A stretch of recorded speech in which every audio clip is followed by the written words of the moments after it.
56개월 만에 최대라. 집값은 발작 수준이라. 뭘 말할까요? 서울 아파트 월별 거래량을 말합니다. 2020년 7월 그때 11,143건이었거든요. 6월에는요 15,623건이었고요. 7월에가 11,143건이었습니다. 그때 이후로 56개월 만에 2025년 3월에 만이 넘어선다는 얘기. 만이 넘어선다. 현재까지는요 9,160건이에요. 2024년 7월에 9,223건보다는 좀 작지만 여전히 4월은 아직도 많이 남았습니다. 일주일이 더 남았습니다. 일주일이 더 남은 것을 감안을 하면 11,000건까지 올라가는 것은 시간의 문제이다 이렇게 이야기합니다. 결국 최대치 기록이 확실해 보입니다. 결국 집값이 사실상 우리가 생각했던 것보다가 훨씬 많이 집값이 급등했다, 발작했다 이 뜻인가요? 맞습니다.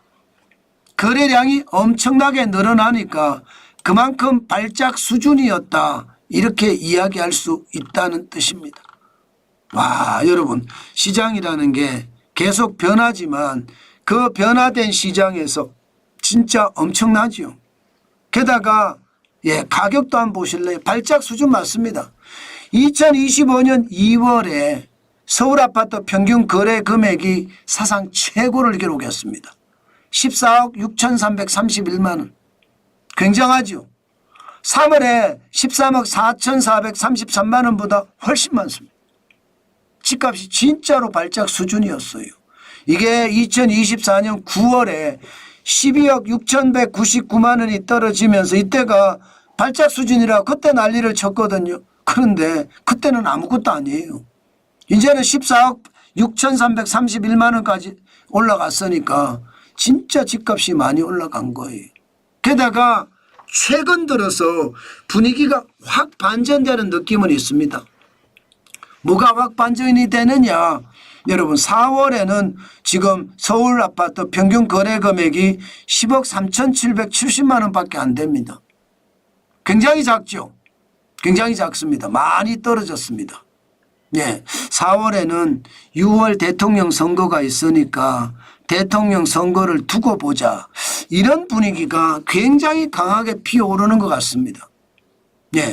지금 3월까지는 거래량이 역대 56개월 만에 최대라 이렇게 나오는 거고요. 게다가 평균 거래 금액도 14억 6,331만 원까지 올라갔지만 이게 분명히 분위기가 바뀌고 있다.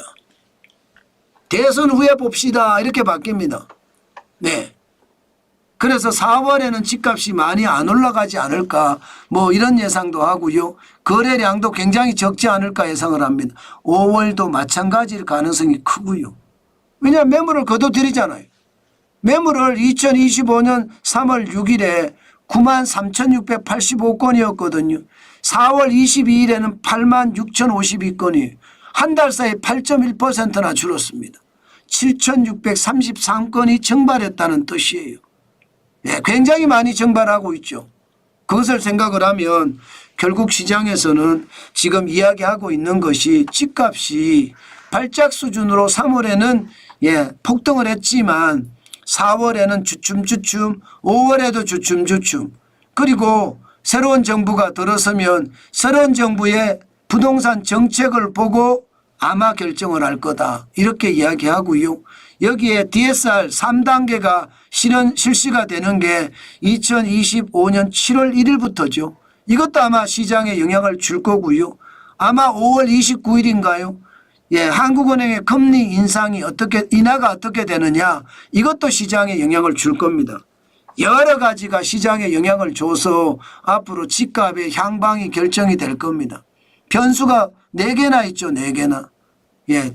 새로운 정부의 부동산 정책이 어떻게 되는지 DSR 3단계가 7월 1일부터 실현이 될 것인지 5월 29일에 금리가 인하가 될 것인지 이런 분위기, 게다가 경기가 좀 회복이 될 것인지 이런 부분까지 다 봐야 되니까 시장은 앞으로 어떻게 될지 모르지만 변수는 많아요.